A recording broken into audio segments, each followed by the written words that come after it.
চাপের বাজেট নাকি সম্ভাবনার বাজেট, এমন একটি বিতর্কর আলোচনা যখন অর্থনীতিতে চলছে, তখন সবকিছুকে ছাপিয়ে বাজেটে কিছু নতুন সিদ্ধান্ত এসেছে, কিছু বোল্ড ডিসিশনও এসেছে। একই সাথে এই বাজেট আসলে এখনকার মূল্যস্ফীতিকে কতটা শক্তভাবে সামাল দেবে সেই আলোচনাও এখন চলছে জোরে সোরে।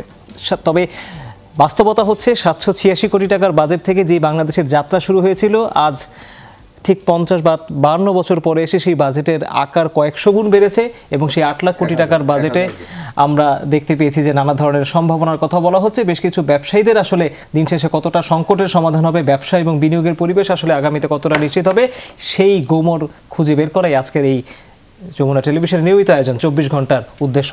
এবং এই আলোচনায় আমি একা নই, আমার সাথে স্টুডিওতে যোগ দিয়েছেন 3 জন অতিথি। শুরুতেই তাদের সাথে পরিচয় করিয়ে দিতে চাই। আমার ঠিক সামনে রয়েছেন জনাব মোহাম্মদ সিদ্দিকুর রহমান, বাংলাদেশ আওয়ামী লীগের শিল্প ও বাণিজ্য বিষয়ক সম্পাদক। একই সাথে তিনি বিজিএমই এর সভাপতি এবং বিজিএমই এর সভাপতি এবং এফবিসিসি এর সিনিয়র ভাইস প্রেসিডেন্টের দায়িত্ব পালন করেছেন তার কর্মজীবনে।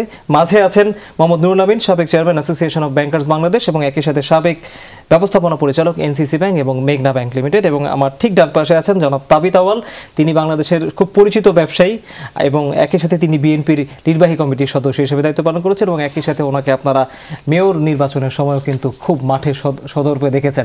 আমি এই আলোচনাটি শুরু করতে চাই জনাব মোহাম্মদ নুরুল আমিন, আপনাকে নিয়ে খুব সাদামাটা প্রশ্ন। এই প্রশ্ন বোধহয় সবসময় বাজেটের দিন আপনাকে সবাই করে, বাজেট কেমন হলো?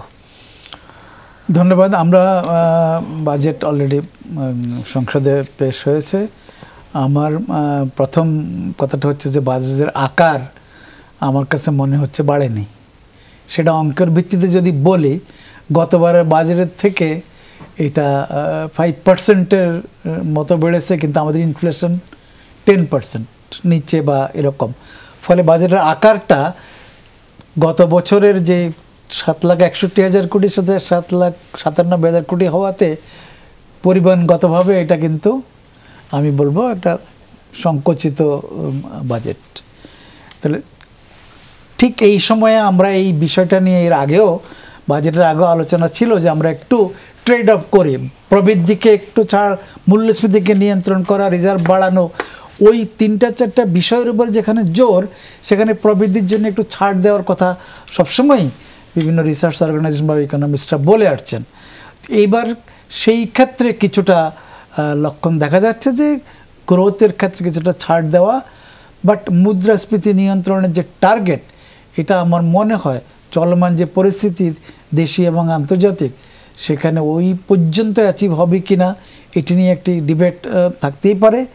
বাজেট মাত্র পেশ হলো, আগামী 1 মাস হয়তো এটার উপর আলোচনা হবে, কোন জিনিসগুলো তুলে ধরলে বা কোন জিনিসগুলো অ্যাকসেপ্ট করলে এটা আরও সুন্দর সুষম এবং একটা ভালো বাজেট হতে পারে। যেই সমস্যাগুলো দূর করা খুবই জরুরি, সেটা হলো ব্যাংকিং খাতের যেই সমস্যাটা, রিজার্ভের যে বিষয়টা, আমাদের যে এই যে গভর্নমেন্ট বরোয়িংয়ের যে ইম্প্যাক্ট অন মানি মার্কেট এবং মানি সাপ্লাই, এইটার উপরও কিন্তু আমার মনে একটা সুনির্দিষ্ট কথা হওয়া দরকার। প্লাস যে 2টি নতুন বিষয় আসছে, মার্জার অ্যান্ড অ্যাকুইজিশন, একটা অ্যাসেট ম্যানেজমেন্ট কোম্পানি করা, এইগুলোর ব্যাপারে খুব সুনির্দিষ্ট কিছু এখানে আমরা বাজেটে দেখিনি। আমার মনে হয় সেগুলো আলোচনার মাধ্যমে যদি হয় তাহলে হয়তো সামনের দিকে কোনো দিক নির্দেশনা আসতেও পারে। জনাব তাবিত আওয়াল, আপনার কাছে আমি একটু আসতে চাই। জনাব নুরুল আমিন একটি চ্যালেঞ্জের কথা বলছিলেন, সেটি হচ্ছে যে মূল্যস্ফীতি নিয়ন্ত্রণ। এবারের বাজেটে আরও 2টো চ্যালেঞ্জ রয়েছে। একটি হচ্ছে ডলারের বিনিময় হার নিয়ে এক ধরনের জটিলতা এবং ডলারের সংকট রয়েছে। ব্যবসায়ী হিসেবে আপনি সেটার জন্য বেশ কিছু সময় সাফার রয়েছেন, জনাব সিদ্দিকুর রহমানও নিশ্চয়ই এটার ফলাফল দেখতে পাচ্ছেন। দ্বিতীয়ত হচ্ছে যে আমাদের রিজার্ভের পরিমাণ, যেটি নিয়ে আমরা এক সময় খুব গর্ব করতাম কয়েক বছর আগে, সেটি ক্রমাগত এই ডলারের কারণে এখন কমে গেছে। এই 3টাকে যদি আমি মূল সমস্যা বা সংকট ধরি এখনকার অর্থনীতি, যেটি অর্থনীতি ক্ষেত্রেও জটিলতা, অর্থমন্ত্রী বলেছেন যে তাকে এই সংকট সামাল দেওয়ার জন্য আসলে খুব বড় কিছু বোল্ড ডিসিশন আগামীতে নিতে হবে, সকালে তিনি যখন বলেছিলেন, যে কারণে তিনি বড় বাজেট দেননি। কিন্তু এই 3টা সমাধানকে এই বাজেট সমাধান করবে কিনা? ধন্যবাদ আপনাকে এবং সকল দর্শকদের যারা যমুনা টেলিভিশন দেখছেন। না, আমি বলতে চাচ্ছি যে বাজেটটা পেশ হয়েছে, তো একটা জায়গায় আমি একটু পজিটিভ হতে চাচ্ছি যে আগামী দিনগুলোতে বিশ্লেষণ করে বা পাল্টাপাল্টি যুক্তিতর্ক করে আমরা হয়তো বাজেটটাকে এখনও জায়গা আছে জনমুখী করার জন্য এবং জনবান্ধব করার জন্য। কিন্তু যে সমস্যাটা আমাদের মূল্যস্ফীতি কমানোর জন্য আপনি যদি বাংলাদেশ ব্যাংকের কথাই বলেন, ওনারা অলরেডি বলে দিয়েছে যে মানি মার্কেটে ওরা মানিটাকে কার্ভ করবে, মানে বেশি টাকা আর প্রিন্ট করবে না, অ্যালাউ করবে না। বাট গভর্নমেন্ট এই বাজেটে দেখাচ্ছে ওনারা কিন্তু বড় করবে। তো বড় করার সময় তার টাকাটা কোথায় পাবে? এদের ছাপাবে অথবা কমার্শিয়াল ব্যাংক থেকে টাকাগুলো নেবে। কারণ কমার্শিয়াল ব্যাংক থেকে টাকাগুলো নিলে হয় কি, বেসরকারি খাতে আমরা যারা আছি, প্রাইভেট উদ্যোক্তারা, আমরা কিন্তু ক্রাউডেড আউট হয়ে যাই। ইদার আমরা ঋণ পাই না, অথবা আমরা একটা যেই ইন্টারেস্ট রেটে ঋণ পেতে হবে সেই ইন্টারেস্ট রেটে আমরা কিন্তু বিজনেস ভায়াবল করতে পারবো না।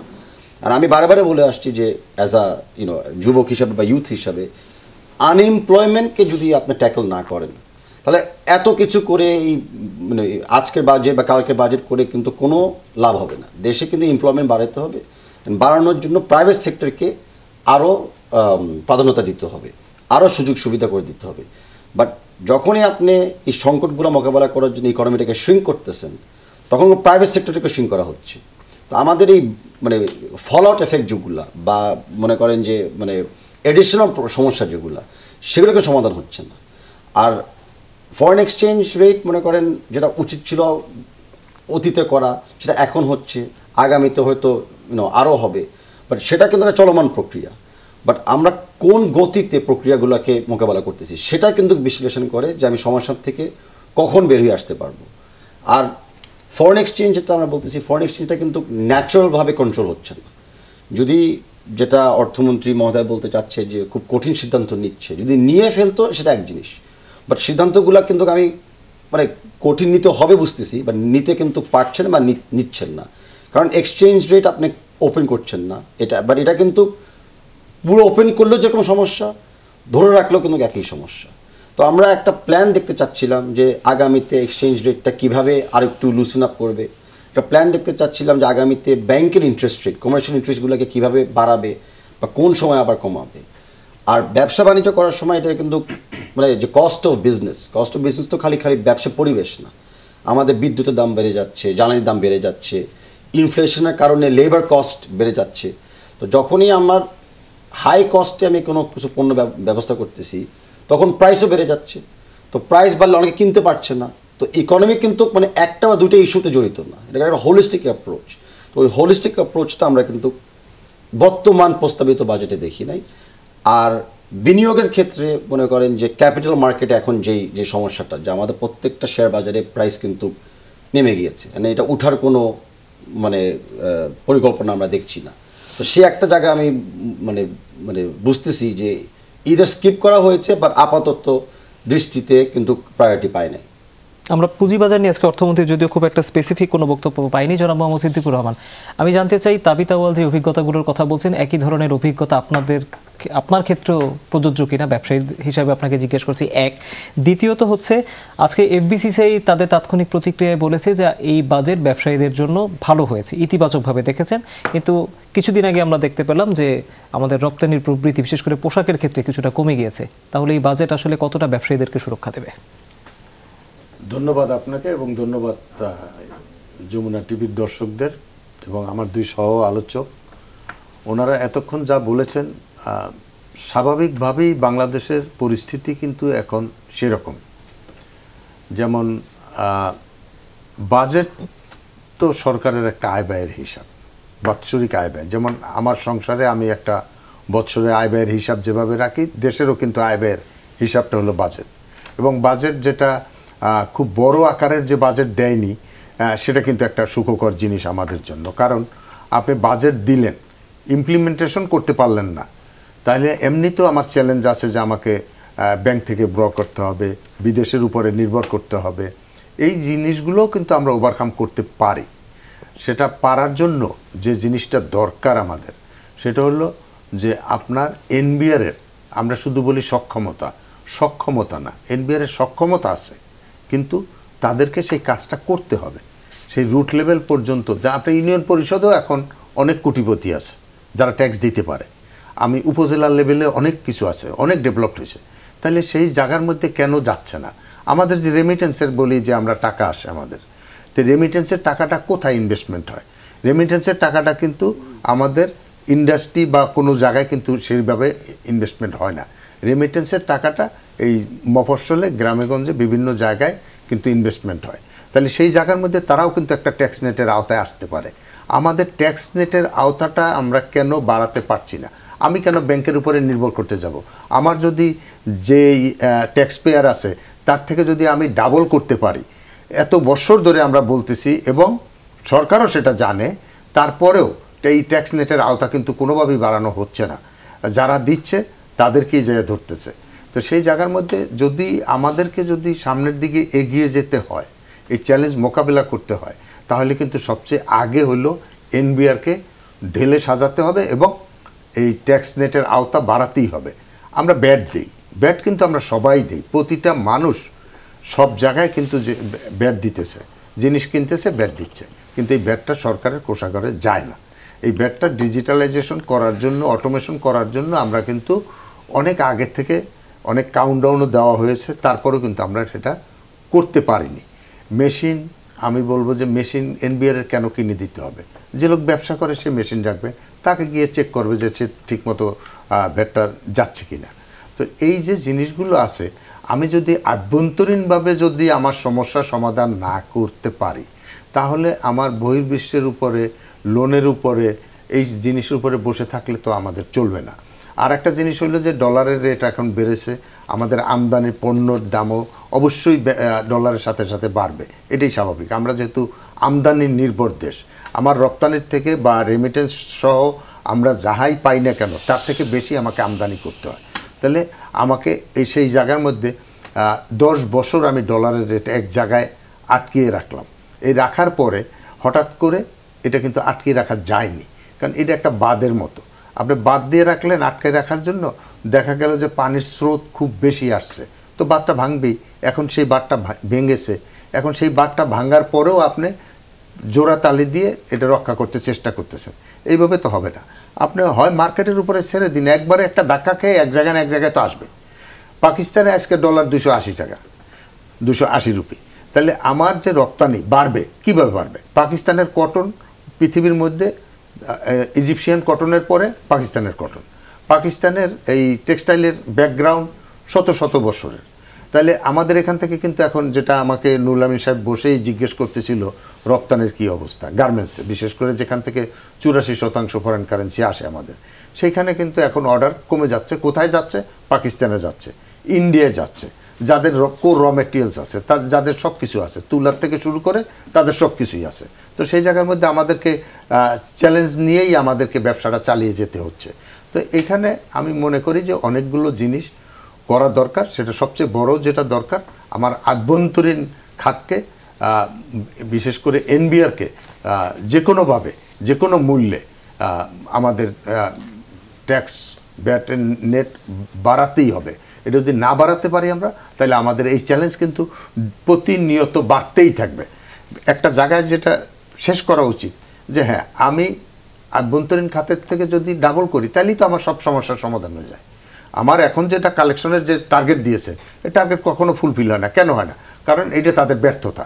কারণ এখানে বাংলাদেশে এখন অনেক মানুষ আছে যাদের ট্যাক্স দেওয়ার মতো ক্ষমতা আছে, যারা প্রতিনিয়ত ভ্যাট দিয়ে যাচ্ছে, কিন্তু ভ্যাটটা বড় বড় কোম্পানিরও ভ্যাট কি সরকারি কোষাগারে সব যায় কিনা, আমার এই জায়গায় ডাউট আছে। জনাব সিদ্দিকুর রহমান, আমি একটা প্রশ্ন জুড়ে দিই। প্রশ্ন আমি পরে করবো ভেবেছিলাম, কিন্তু আপনি এখন এনবিআর এর প্রসঙ্গ তুলেন, সে কারণেই বলা। এনবিআর চেয়ারম্যান কিছুদিন আগে একটি পাবলিক ফোরামে বলেছেন যে তাদের উপর এতটাই দায়িত্ব প্রতি অর্থ বছরে চাপিয়ে দেওয়া হয়, সেই দায়িত্ব বা লক্ষ্য সামাল দিতে গিয়ে তারা আসলে নিজেদের যে অবস্থার উন্নতি করা দরকার বা জনবল বাড়ানো দরকার, এই ইনিশিয়েটিভগুলো তারা নিতে পারে না, তারা একেবারে লক্ষ্য অর্জনে ঝাঁপিয়ে পড়েন। আপনি কি এই বক্তব্যের সাথে একমত? কোনোভাবেই একমত না। কারণ হলো যে তাদের তো সক্ষমতা আছেই, তাদের আগ্রহটা থাকতে হবে। আমরা তো জানি যারা ব্যবসা করি, সেখানে আমরা কিভাবে পদে পদে বাধাগ্রস্ত হই বা তারা কতটুকু কি কাজ করে না করে। তো সেই জায়গার মধ্যে আমি মনে করি যে চেয়ারম্যান সাহেবের একার পক্ষে তো আর কোনো কিছু করা সম্ভব না। তার সমস্ত লোকের উপরে কমান্ড থাকতে হবে এবং সেইভাবেই তা আমাদেরকে এগোতে হবে। আপনি যদি দেশকে সামনের দিকে এগোতে চান, আপনি আজকে পদ্মা ব্রিজ করেছি, আমরা মেট্রো রেল করেছি, আমরা কর্ণফুলী টানেল করেছি, আমরা এক্সপ্রেসওয়ে করেছি, আমরা এত ডেভেলপমেন্ট করেছি, কিন্তু আমার তো এই ডেভেলপমেন্টের টাকাও তো আমাকে ফেরত দিতে হবে একদিন। তাহলে আমাকে কে দিবে? আমাকে ইন্ডাস্ট্রিয়ালাইজেশন অবশ্যই করতে হবে, এবং ইন্ডাস্ট্রিয়ালাইজেশন করতে হলে আমাকে যে জ্বালানির উপরে নির্ভর করতে হয় সেটা আরও ম্যানেজমেন্ট দরকার। এই জায়গায়ও আমাদের অবশ্যই দুর্বলতা আছে। তো এই জিনিসগুলো যদি আমরা করতে চাই, তাহলে আমার কি কোত্থেকে টাকা আনতে হবে? টাকা কিন্তু আমাকে দেশের মধ্যেই ট্যাক্সের থেকেই আমাকে আদায় করতে হবে। সেটা একটা গোষ্ঠীর উপরে প্রেশার না দিয়ে সারা দেশে যদি ছড়িয়ে দিতে পারি, তখনই কিন্তু এটা সহজ হবে। নিঃসন্দেহে। জনাব নুরুল আমিন, আপনার কাছে একটু আসতে চাই, বাজেটে আপনি কোনো নতুনত্ব দেখেছেন কিনা? একটি নতুনত্ব ব্যক্তিগতভাবে আমার চোখে পড়েছে। আজকে প্রথম কোনো অর্থমন্ত্রীকে আমি বলতে শুনলাম যে তিনি তার সহকর্মী বা যারা এমপি আছেন অন্য, তাদেরকে তিনি বলেছেন যে আপনাদের জন্য আসলে গাড়ি আমদানির ক্ষেত্রে ট্যাক্সটা থাকা উচিত। এটা একেবারে যে গাড়ি শুল্কমুক্ত সংসদ সদস্যরা আমদানি করেন, এটি থাকা উচিত না, এবং 36 বছর পরে যদি এটি কার্যকর হয়, 36 বছর পরে এটি একটি নতুন সিদ্ধান্ত হতে যাচ্ছে। এটি সহ আর কোনো নতুনত্ব চোখে পড়েছে কিনা, বা আর কোনো নতুনত্ব থাকা দরকার ছিল যেটি আসেনি, সেটিও আপনি ফিল করেছেন কিনা? ধন্যবাদ। উইথ অল রেসপেক্ট, আমি পার্লামেন্ট সদস্য সম্বন্ধে খুব স্বাভাবিক, ওনারা আমাদের আইন প্রণেতা, কিন্তু ওখানে যেই সময়ে আইনটি করা হয়েছিল তখন কিছু কিছু পার্লামেন্ট সদস্য রাজনীতিবিদ ছিলেন, অতি ধনবান ছিলেন না, কিন্তু এখন তো এবার পার্লামেন্টে 67% হচ্ছেন ব্যবসায়ী। তারা কি একটা ট্যাক্স দিয়ে গাড়ি কিনতে পারেন কি না? আমি তো মনে করি গাড়ির ট্যাক্স দিয়েই আনা দরকার ছিল। জনপ্রতিনিধি হিসাবে হয়তো কিছুটা কনসেশন পাওয়া দরকার ছিল, সেক্ষেত্রে এটা 50%ও হতে পারতো, 25% দিয়ে শুরু হয়েছে। আমি শুরু হওয়াটাকে নাগরিক হিসাবে ওয়েলকাম করি। আজকে এখানে টক শোতে বলার জন্য নয়, অ্যাজ এ সিটিজেন আমার ফিলিং হচ্ছে যে এইটা এখনকার পার্লামেন্ট সদস্যদের সামর্থ্য আছে একটা পরিমাণ ট্যাক্স দিয়ে গাড়িটা কেনার। তো ফলে এইটা আমি খুব খুব খারাপভাবে দেখি না। নতুন, অবশ্যই এই বিষয়টা নতুন, এর আগে সাহস করে এটা কেউ করেন নাই। এটা করা হচ্ছে সবসময়। এতক্ষণ এনবিআর নিয়ে আমরা যতক্ষণ দিকভাবে কথা বললেন, আমাদের ওই জায়গাটা দেখেন আপনি, উনি সবাই আমরা জানি বাজেট আয় ব্যয়ের, কিন্তু আমার কাছে বক্তব্য হলো বাজেট ব্যয় এবং আয়ের আমরা কিন্তু আগে ব্যয় ঠিক করি, তারপর আয়ের কথা চিন্তা করি, তারপরে আয় করতে করতে করতে যেখানে টান পড়ে তখন আমি লোন, সেই লোন দেশি, সেই লোন ব্যাংক, সেই লোন অন্য কিছু বা বিদেশ। এখন ব্যয় যখন আগে ঠিক করা হয়, আমাদের যখন আয়ের হিসাব করতে করতে গিয়ে আমাদের যে জায়গাটা টান পড়ে, এবার আমাদের 2,56,000 কোটি টাকা যে টানটা পড়েছে, এটা সংস্থান করার জন্য তখন এই প্ল্যানটা হয়। সেখানেই এনবিআর স্ট্রেংথ। রিভাইজড করা হয়, রিভাইজ বাজেটও টার্গেট ফুলফিল করে না। বাজেট হয় জুনে, রিভাইজ হয়, কিন্তু বছরের শেষ দিকে গিয়ে সেই রিভাইজটাও কোনোবার পুরোপুরি হয় না। তাইলে হ্যাঁ, টার্গেট থাকা ভালো। ডেভেলপিং কান্ট্রিতে ডিফিসিট বাজেট হয়, এটাও ঠিক আছে, এটা আমরা মনে করি না, বরং এবার ডিফিসিটটা 5-এর নিচে আছে, 4.6% আছে। এই দিক থেকে এগুলো ঠিক আছে। তো আপনি যেটা বললেন নতুনত্ব, এটাকে আমি গতানুগতিক বলবো না, বাট রুটিন মতোই বাজেটটা পেশ হয়েছে। 2-4টা বিষয় নতুন আসছে, সেটা হচ্ছে যে আমরা আবারও বলি যে দেখবা একটু বলেছেন, যাদের থেকে ট্যাক্স আদায় করা ইজিয়ার এবং আরও চাপানো যায় এবং খরচবিহীন ব্যাংক বা অন্য সোর্সের মাধ্যমে আদায় হয়, সেই জায়গার দিকে বারবার নজরটা বেশি যাচ্ছে। এক্সাইজ ডিউটির ক্ষেত্রেও কিন্তু এবার একটু দেখেছেন আপনি, একটা চেঞ্জ আনছেন। আবার ট্যাক্সের ক্ষেত্রে আরেকটা স্ল্যাব করেছে 30%-এর। তো ওই ডাইরেক্ট ট্যাক্সগুলোর ব্যাপারে আমাদের কোনো আপত্তি নাই। ডাইরেক্ট ট্যাক্সগুলো আমরা যখন একটু সচ্ছল মানুষরা একটু বোঝা বেশি বহন করবেন, কিন্তু আবার এটা করতে গিয়ে যার কাছ থেকে ইজিলি নেওয়া যায় তার উপর চাপানো আমি মনে করি এভাবে ঠিক না। আরেকটা বিষয় আমি বলি, আবগারির বিষয় কথা যখন উঠলোই, এনবিআরের কথাই উঠলো, আমানতকারীদের পক্ষে এই দেশে বলার কেউ নেই। অল চেম্বার এবং ট্রেড বডিজরা কিন্তু তাদের ব্যবসা বাণিজ্য, লোনের রেট, নানান রকম লোনের কথা, আমানতকারীদের কোনো সভা সমিতি কিচ্ছু নাই, তারা দাবিও করতে পারে না। তো তাদের উপর এত চাপানো উচিত না। ব্যাংক কিন্তু 4-5 রকম ফি নেয়, ইভেন ইদানিং তো স্টেটমেন্ট ফি, SMS ফি থেকে আরম্ভ করে আর এক্সাইজ আর সোর্স ট্যাক্স তো আছেই, বছরে দুইবার মেইনটেনেন্স ফি নেয়। 6টা আমি একদিন হিসাব করে দেখলাম দারোয়ান না দিয়েও আপনারা টাকা, এই ব্যাংক টাকা নেয়। তো ফলে হচ্ছে কি এদের উপর এত বেশি চাপানো উচিত না। আপনি এখন এক্সাইজ ডিউটি যদি 10 লাখ টাকা, কিন্তু মিসকনসেপশন একটা আছে, আমি ক্লিয়ার করি, 10 লাখ টাকা হইলে উনি 3000 টাকা দিবেন, 50 লাখ হলে 5000 দিবেন। This is not like that. একবার যদি কোনো কারণে টাকাটা ওনার অ্যাকাউন্ট হয়ে ঘুরে যায় বছরে, তাহলে তখনই দিতে হবে। কিন্তু তুলে হয়তো নিয়ে চলে গেছেন, অ্যাকাউন্টে 3000 টাকা নাই, কিন্তু ওটা দিতে হবে। তো ফলে হচ্ছে কি সহজটার উপর অত চাপ না দিয়ে এটাকে নেট বাড়ানোর কথা বলা হচ্ছে, সেটা করা উচিত। গ্রামে গঞ্জে আমাদের অনেক গ্রোথ সেন্টার, আমাদের অনেক কিছু এখন গ্রামে গঞ্জে হচ্ছে। তো এখন আদায়ের জন্য যে সক্ষমতা, NBR এর চেয়ারম্যান মহোদয় যে কথাটা বলেছেন, এটা কি ম্যানেজমেন্টের কি এই ধারণা নিয়ে কাজ করলে চলবে? দে আর ম্যানেজিং দ্য মোস্ট ইম্পর্টেন্ট, কি বলবো, মানে যেটা মোস্ট ইম্পর্টেন্ট, আমাদের একমাত্র ইম্পর্টেন্ট বললেও ওটাকে বলতে হবে।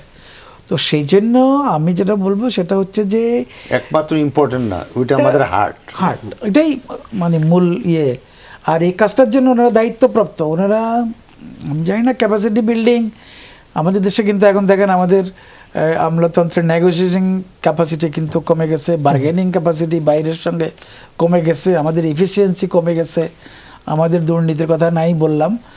তো ওই দিকটা দেখা দরকার, এবং আমি মনে করি সরকারেরও দেখা দরকার যে ক্যাপাসিটি বিল্ডিং, এফিসিয়েন্সি অ্যাচিভ করার জন্য যা করা দরকার সেটি চেয়ারম্যান একা করবেন কেন, টোটাল সরকারই সেটা করবে। আপনার কাছে আমরা আবারও ফিরবো, কিন্তু এখন আমি একটি বিরতি নিচ্ছি। বিরতির পর ফিরে এসে আমি জনাব তাবিথ আউয়ালের কাছে আরেকবার আসবো এবং এসে আমি আরও তার কাছ থেকে জানতে চাবো। দর্শক, 24 ঘন্টার আয়োজনে একটি ছোট্ট বিরতি নিচ্ছে, আমাদের সাথেই থাকুন। দর্শক, আবারও স্বাগত। আপনারা দেখছেন 24 ঘন্টা। আমাদের আলোচনা চলছে আগামী অর্থ বছরে যে বাজেট প্রস্তাব করা হয়েছে সেটি নিয়ে। জনাব তাবিথ আউয়াল, আপনার কাছে একটু আসতে চাই। আজকে একটি নিয়ম 2 বছর পর আবার ফেরত আনা হয়েছে, সেটি হচ্ছে অপ্রদর্শিত অর্থ বা কালো টাকা যাই বলি না কেন সেটা সাদা করার সুযোগ 15% জরিমানা দিয়ে করা যাবে। আবার এই সিদ্ধান্ত নিয়েই যখন এর আগের অর্থমন্ত্রীকে বাজেট অধিবেশনে সংসদ সদস্যরা প্রশ্ন করেছিলেন, তিনি বাজেটে ওই সংসদ অধিবেশনে তিনি বলেছিলেন তিনি আসলে এটিকে কার্যকর করতে পারেনি, কারণ কেউ সুযোগই নেয়নি। তাহলে আবার এই নিয়ম যেহেতু ফেরত আনা হলো, সেটিকে আসলে খুব একটা বড় সমাধান আনবে কিনা, কেউ এই সুযোগটা কেন নেয় না, কি মনে হয় আপনার? ধন্যবাদ। আমি বলছি, আপনি যেরকম এর আগে বলেছিলেন যে অর্থমন্ত্রী যখন সমস্ত এমপি থেকে প্রস্তাব দিয়েছে যে তারা ট্যাক্স পেড গাড়ি কিনুক, এটা যেরকম একটা ঠিক আছে একটা মরাল প্রগ্রেস আমরা বলতে পারি, এরকম একটা আইনকে আবার ফেরত আনা বা সুযোগ করে দেওয়া, কালো টাকাকে সাদা করা কিন্তু আবার একটা ডিগ্রেডেশন অফ মোরালিটি। তো আমরা আর বাজেটটা আমাদের কিন্তু দিনের শেষে একটা আইন, রাইট? বাজেটটা আমাদের সংসদে পাস হয়। তো আমরা এমন একটা আইন পাস করতে যাচ্ছি, চিন্তা করেন রাষ্ট্রতে, যে মরালি ডিগ্রেডেড শুরুতেই। এখন কালো টাকা সাদা করার প্রথম প্রবলেমটা হলো আমাদের পজিশন থেকে হলো যে তার মানে কালো টাকা আছে, তার মানে আমরা কালো টাকা করার সুযোগ করে দিয়েছি। এটা কালো টাকা অবৈধ টাকাও হতে পারে বা আনট্যাক্স টাকাও হতে পারে, এখানে কোনো আমরা পার্থক্য করি নাই, দূরে কিন্তু দুই জিনিসও হতে পারে। দ্বিতীয় হলো যে যারা অনেস্ট ট্যাক্স পেয়ার হতে চায়, কমপ্লায়েন্ট ট্যাক্স পেয়ার হতে চায়, অনেকে কিন্তু হতে চায়, তারাও দেখতেছে যে আমি অনেস্ট হয়ে লাভ কি, যদি আমার ট্যাক্স রেট ডাবল হয়, আবার আমি যেই ট্যাক্সই অ্যাসেসমেন্ট করি 5 বছর পর্যন্ত আমি আবার রিঅ্যাসেসমেন্টে পড়তে পারি। আর যে একবার 15% ইলিগাল ওয়েলথকে ওয়েলথ ডিক্লেয়ার করে দিচ্ছে, তার ইনভেস্টিগেশনও হবে না, কোয়েশ্চেনও হবে না সোর্স অফ ফান্ড কোথার থেকে। তো এই সিম্পল প্রস্তাবিত পুরো দেশের একটা মোরালিটিকে ধ্বংস করে দেয়। এই সিম্পল প্রস্তাবই কিন্তু যারা উদ্যোক্তা তাদেরকে কিন্তু মানে নিরুৎসাহ করে দেয় যে আসলে আমি উদ্যোক্তা হতে চাই কিনা, আমি আগামীতে আমি কমপ্লেন থাকতে চাই কিনা। আর আমরা ভেহেমেন্টলি এটা অপোজ করি, অ্যাজ আ পলিটিশিয়ান অপোজ করি, as a young citizen oppose করি, অ্যান্ড অ্যাজ আ বিজনেসম্যানও অপোজ করি। কারণ আমরা আমাদের কাজের মাধ্যমে আমরা চাই দেশকে এগিয়ে নিতে, আমরা আমাদের কাজের মাধ্যমে চাই আন্তর্জাতিক সমাজে বাস করতে। তো বর্তমানে বাংলাদেশে ইন্টারন্যাশনালি আমাদের যে ফাইন্যান্সের যে সিচুয়েশন, আপনি র্যাঙ্কিংস অফ মুডি দেখেন, আমরা র্যাঙ্কিংয়ে কমে যাচ্ছি। ফিচের রেটিংস দেখেন আমাদের অর্থনীতি নিয়ে আমাদের কমিয়ে দিচ্ছে। তো এইসব প্রস্তাবনা যখন বাজেটে আসে তখন ইন্টারন্যাশনালি তো আমরা আরও কমের দিকে যাব। অ্যান্ড এইসব সমস্যাগুলো কি ব্যবসায়ীদের উপরে এসে চাপ পড়ে, আমরা এদের এলসি পাই না বা ফরেন ক্রেডিট পাই না বা ট্রানজ্যাকশনে আমরা ওরকম এনাফ ডলার্স পাই না, বা ট্রানজ্যাকশন রেট অনেক বেড়ে যায়, বাংলাদেশে যদি রেটিংস কমে রিস্ক প্রিমিয়াম বেড়ে যায়, তখন ইন্টারন্যাশনাল ট্রেডেও কিন্তু সমস্যা হয়। তো তাহলে আমরা ওই রপ্তানি বাড়াবো কীভাবে, বা আমরা কোনভাবে আমরা ব্যবসাটা এগিয়ে নিব। আর কালো টাকা সাদা করার আরেকটা প্রবলেম হলো যে এই যে সরকার যে মাঝে মধ্যে এখন বলে যে অমুকে দুর্নীতি করেছে আমরা দায়িত্ব নিব না, এটা ব্যক্তিগত সমস্যা। তো আইন যদি বলে যে আমি দুর্নীতির টাকা সাদা করতে পারি, তো তখন তো সরকারের জায়গা থাকে না বলা যে আমরা এই জায়গায় দায়িত্ব নিব না বা অমুকের দায়িত্ব আমরা নিব না। তাই আমি মনে করি এরকম একটা আইন ঠিক আছে প্রস্তাবে আসছে, আর আশা করি এটা পাস হবে না। অ্যান্ড যারা অবৈধ ওয়েলথ নিছে তারা জুডিশিয়াস প্রসেসে যেতে হবে, আর যারা আনট্যাক্স পেইড ওয়েলথ লুকিয়ে রেখেছিল তারা পেনাল্টি দিয়ে, সার্চ চার্জ দিয়ে বা এক্সট্রা পেনাল্টি দিয়ে তারা টাকাটাকে আবার ওয়াইট করে ফেলবে। ওটা তো কোনো সমস্যা নাই, সমস্যা নাই, এটা কিন্তু ইন্টারন্যাশনালিও অ্যাকসেপ্টেড, বাংলাদেশেও কিন্তু অ্যাকসেপ্টেবল। ওকে, আমরা জনাব সিদ্দিকুর রহমান আপনার কাছে একটু আসতে চাই। সেটি হচ্ছে যে আজকে অর্থমন্ত্রী একটি কথা বলেছেন, সেটি হচ্ছে যে কর জিডিপি অনুপাত বাড়ছে না বা রাজস্ব আহরণ বাড়ছে না, তার একটা বড় কারণ হচ্ছে কর অব্যাহতি। এত কর অব্যাহতি থাকা উচিত না, কিন্তু বিভিন্ন সেক্টরে আপনারা নানা সময়, পোশাক খাতে তো আপনারা দীর্ঘ সময় কর অব্যাহতি পেয়েছেন। উনি কর অব্যাহতির এই সংস্কৃতি থেকে বেরিয়ে আসার কথা বলেছেন, আপনি একমত কিনা? কর অব্যাহতি কিন্তু না, আমরা সোর্স ট্যাক্স দেই 1%, এর সোর্সে কেটে নেয়। কিসের উপরে? আমার 100%-এর উপরে। কিন্তু এন্ড অফ দ্য ডে আমি কত পার্সেন্ট প্রফিট করি সেটা যদি হিসাব করেন তাহলে কিন্তু আমরা ট্যাক্স সবার থেকে বেশি দিই।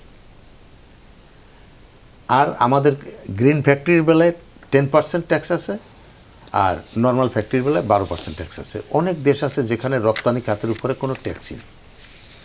তো সেই ক্ষেত্রে আপনি বলতে পারবেন না যে রপ্তানি খাতে আপনি যদি রপ্তানি বাড়াতে হয় তাহলে আপনাকে সুযোগ সুবিধা দিতেই হবে। কর অব্যাহতি তো এই রপ্তানি খাতের উপরে নিয়ে আলোচনা করে লাভ নেই, কারণ তাকে তো অন্য দেশের সাথে কম্পিটিশন করে তারপরে তাকে ব্যবসাটা করতে হয়। আমাদের ইম্পোর্টে যদি কোনো জায়গায় কর অব্যাহতি দেয় সেটা নিয়ে কথা বলতে পারি আমরা, কিন্তু ইম্পোর্টের বেলায় যেগুলো নিত্য প্রয়োজনীয় জিনিস সেগুলোর কর আমরা দেখি বিভিন্ন সময় ছাড় দেওয়া হয় ঠিকই, কিন্তু ছাড়টা দেওয়ার আগে জিনিসপত্রের দামটা অনেক বেড়ে যায়। বেড়ে যাওয়ার পরে তারপরে ছাড়টা দেওয়া হয়, সেটা কিন্তু কাজে লাগে না। সেই জায়গার মধ্যে আমি মনে করি যে হ্যাঁ, কর অব্যাহতি আমাদের দরকার নাই, আমাদের দরকার হলো জিনিসপত্রের দাম ঠিক রাখার জন্য যতটুকু দরকার সেটাই করুক। এবং রপ্তানি খাতের উপরে আপনি যদি এমপ্লয়মেন্ট অ্যান্ড রপ্তানি এই দুইটা যদি ঠিক রাখতে হয় তাহলে তো আপনি ওইখানে অব্যাহতি দিতেই হবে কিছু কিছু। কিন্তু সেইখানে আমি মনে করি না যে কখনো রপ্তানি খাতকে একেবারে ঢালাওভাবে এমন সুযোগ দিচ্ছে যে, এবং সবচেয়ে বড় কথা হলো যে রপ্তানি খাতের করটা কিন্তু আপনি পেয়ে যাচ্ছেন, কারো ফাঁকি দেওয়ার কিন্তু কোনো সুযোগ নেই। কারণ এখানে ব্যাংকে আমি কত এলসি করছি, তারপরে আমি রপ্তানি করছি, আমার কি আয় ব্যয় সব কিছু কিন্তু ক্রিস্টাল ক্লিয়ার। অন্য জায়গায় কিন্তু ঠিক সেই রকম না।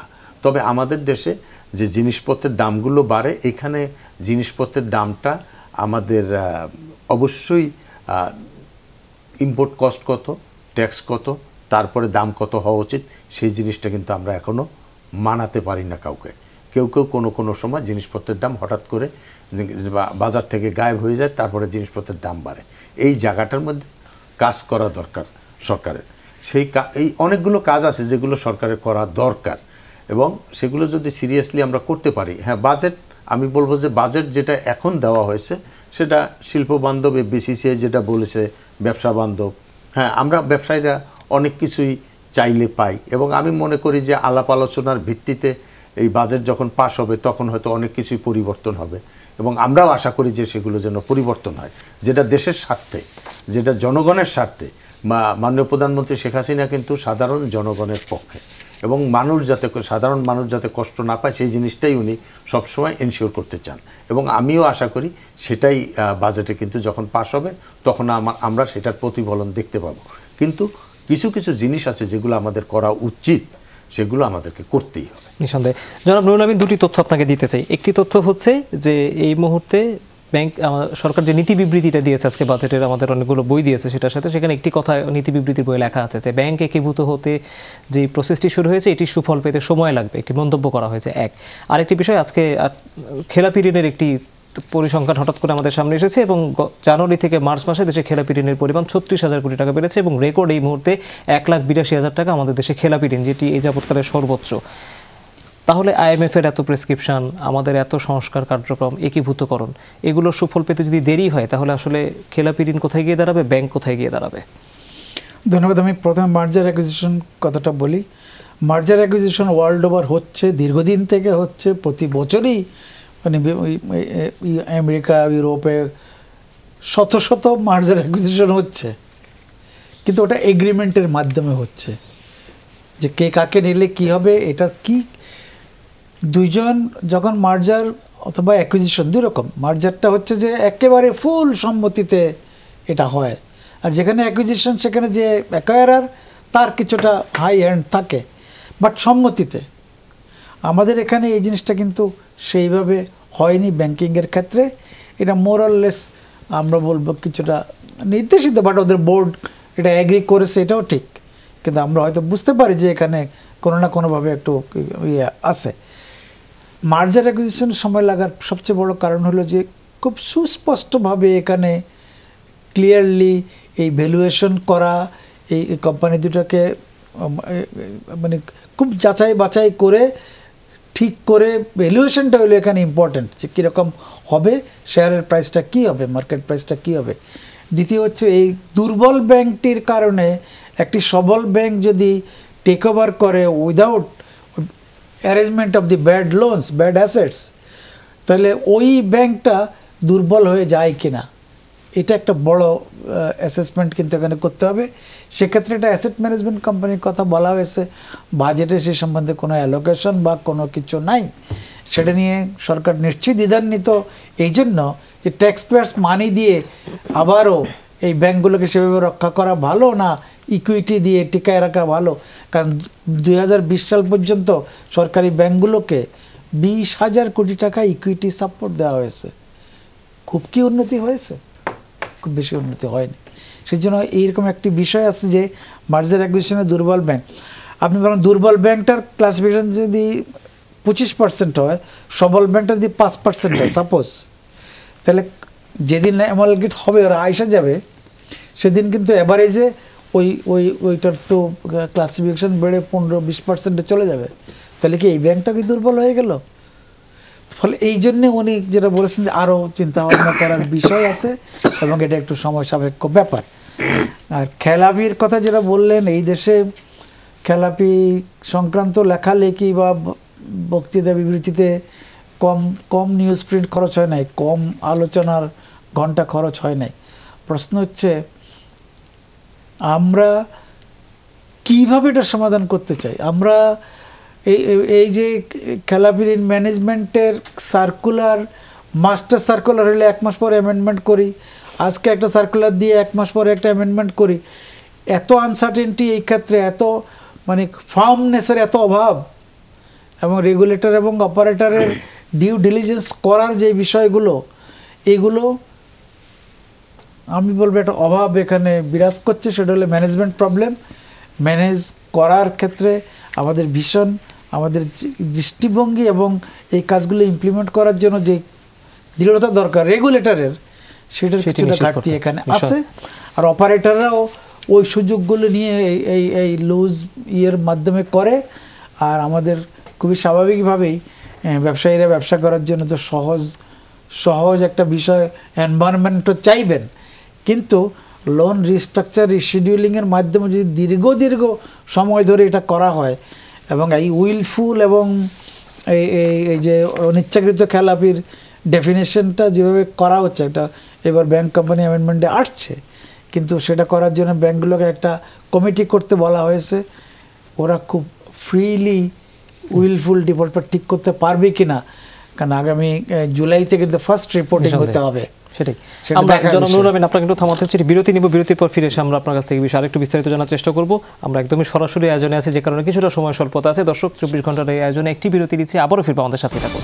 দর্শক আবারও স্বাগত, আপনারা দেখছেন 24 ঘন্টার আয়োজন। আমাদের সাথে স্টুডিওতে তিনজন অতিথি আছেন। জনাব সিদ্দিকুর রহমান, আপনার কাছে আমি বলতে চাই, একেবারে আমরা অনুষ্ঠানের শেষ পর্যায়ে চলে এসেছি, আমি একটু জানতে চাই একটি ছোট্ট তথ্য, সেটি হচ্ছে বিদ্যুৎ খাতের থেকে জ্বালানি খাতে এবার বরাদ্দ প্রায় 1000 কোটি টাকার কাছাকাছি কম পাওয়া গেছে, এটি একটি দিক। কিন্তু ফ্যাক্ট হচ্ছে এই মুহূর্তে আপনারা যারা ব্যবসা করছেন তারা এক ধরনের জ্বালানি সংকটে ভুগছেন এবং জ্বালানি খাতকে স্বয়ংসম্পূর্ণ নিজস্ব শক্তি দিয়ে করার এক ধরনের উদ্যোগের কথা আপনারা বারবার বলেন, কিন্তু বরাদ্দই কমিয়ে দেওয়া হলো। তাহলে আপনারা ব্যবসায় কিভাবে টিকে থাকবেন? না, জ্বালানি খাত বলতে তো আপনি জ্বালানিতে আপনি বিদ্যুৎও বলেন আর যাই তেল বলেন, দুইটাই আছে। জি, আপনাকে তেল দিয়েই আপনাকে কিন্তু জ্বালানি মানে বিদ্যুৎ উৎপাদন করতে হচ্ছে। তো সেই ক্ষেত্রে কাকে কম দিল কাকে বেশি দিল সেটা বড় বিষয় না। বিষয়টা হলো যাতে আমরা নিরবচ্ছিন্ন বিদ্যুৎ এবং গ্যাস পেতে পারি, সেই ব্যবস্থাটাই সরকারের করা দরকার। যদি ইন্ডাস্ট্রিয়ালাইজেশন টিকিয়ে রাখতে হয় তাহলে সেটা দরকার।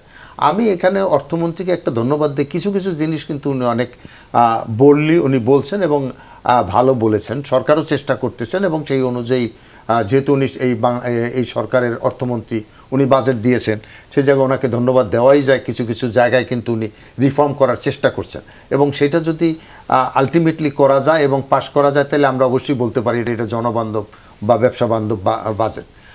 আমি তাদেরকে ধন্যবাদও দিতে পারি, কিন্তু পিছনে কিন্তু অনেকগুলো কাজ করতে হবে। যেমন আমরা একটু আগে ব্যাংকের কথা বলছিলাম, ব্যাংকগুলো নিয়েও কিন্তু আমাদের অনেক কথাবার্তা আছে, এগুলো ঠিক করা জরুরি দরকার। এবং আমিন সাহেব যেটা বলছে আমি তার সাথে দ্বিমত করি না ব্যবসায়ী হিসাবে। আবার উনি বলছেন যে আমানতকারীদেরকে কেউ দেখে না, কিন্তু সবচেয়ে বড় কথা হলো আমানতকারীও তো যিনি ব্যবসায়ীও তিনি, এরকমই তো। তো শুধু আমানতকারী তো আর হয় না, হয়তো চাকরিজীবী বা কেউ যদি রিটায়ারমেন্টের পরে যদি কেউ আমানতকারী হয়। কিন্তু আমার কথা হলো যে আপনি আজকে বাজেট নিয়ে আলাপ করতেছেন, বাজেটের বিষয় অনেকগুলো দিক ভালো আছে এবং আমরা মনে করি যেটা বাস্তবায়ন যদি করা যায় ঠিকমতো তাহলে জনগণ এটা দিয়ে উপকৃত হবে। তবে সাধারণ জনগণের কথা বিবেচনায় রেখেই মাননীয় প্রধানমন্ত্রী শেখ হাসিনা কিন্তু এই বাজেটটি পাশ করবেন, আমার দৃঢ় বিশ্বাস। নিঃসন্দেহে ধন্যবাদ আপনাকে। জনাব তাবিথ আউয়াল, আপনার কাছে আসতে চাই। একটা সময় ছিল যখন সঞ্চয় এবং বিনিয়োগ দুটোই হচ্ছিল, মাঝখানে বিনিয়োগ কমে গেল, সঞ্চয় ছিল, এখন সঞ্চয় মানুষকে ভেঙে সার্ভাইভ করতে হচ্ছে, ব্যবসায়ীদেরকেও এখন পুঁজি নিয়ে সংকটে পড়তে হচ্ছে। তাহলে সমাধান কি? আপনি কি মনে করেন বাজেটে কোনো ধরনের নতুন ডিসিশন আসা উচিত কিনা? আমরা 30 জুন এটা পাস হবে। দেখেন, বাজেটে যে সংকটে বাংলাদেশ পড়ে গেছে, তো আজকে যে প্রস্তাবিত বাজেট আছে এটা কিন্তু ওই সংকটের কাইন্ড অফ ফলাফল। এখানে এমন কিছু করার নাই এই শর্ট টার্মে। তো আমরা যেটা এক্সপেক্ট করতেছিলাম যে বাজেটে ঠিক আছে, অ্যাটলিস্ট একটা মিডিয়াম অ্যান্ড লং টার্মের একটা ভিশন আমরা দেখতে চেয়েছিলাম।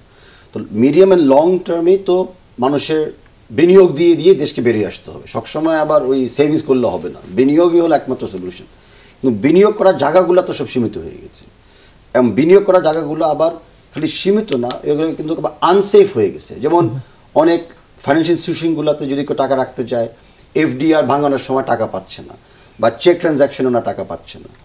বিদেশি অনেক ইনভেস্টাররা, বিশেষ করে এয়ারলাইন্স অ্যান্ড এফডিআই যারা করেছে, তারা মানে বলতেছেন যে তারা তাদের রিপ্যাট্রিয়েশন করতে পারতেছে না ডিভিডেন্ড অথবা তাদের প্রফিট অথবা তাদের গেইনস।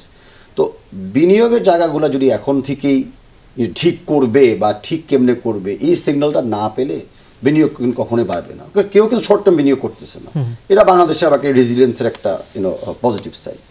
সেম থিং উইথ জ্বালানি, যে আমরা যে ইন্ডাস্ট্রিয়ালাইজেশন করবো, এখন আমরা টোটালি কিন্তু মানে এনার্জি মিক্সে এলএনজি ইম্পোর্টের জায়গায় আমরা চলে গেছি।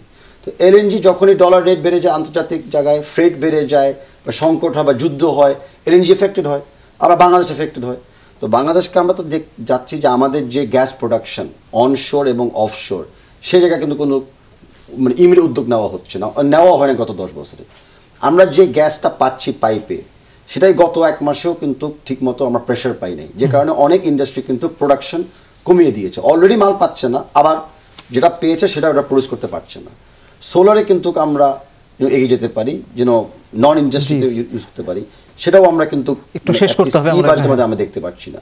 তো আমরা দেখতে চাচ্ছিলাম যে বিনিয়োগকারীদের জন্য একটু হলেও একটা long term vision and savings যারা করতেছে তাদের যেন আর সেভিংস ভাঙতে না হয়, একটু কস্ট অফ লিভিং কমায় যেন ভাঙতে না হয়, সেটি নিশ্চিত করা হচ্ছে। জনাব নুরুল আমিন, একেবারে শেষ পর্যায়ে 1 মিনিটে একটু জানতে চাই, সবাই আমরা সব সমস্যা জানি কিন্তু সমাধানগুলো হয় না, কি করব তাহলে আমরা?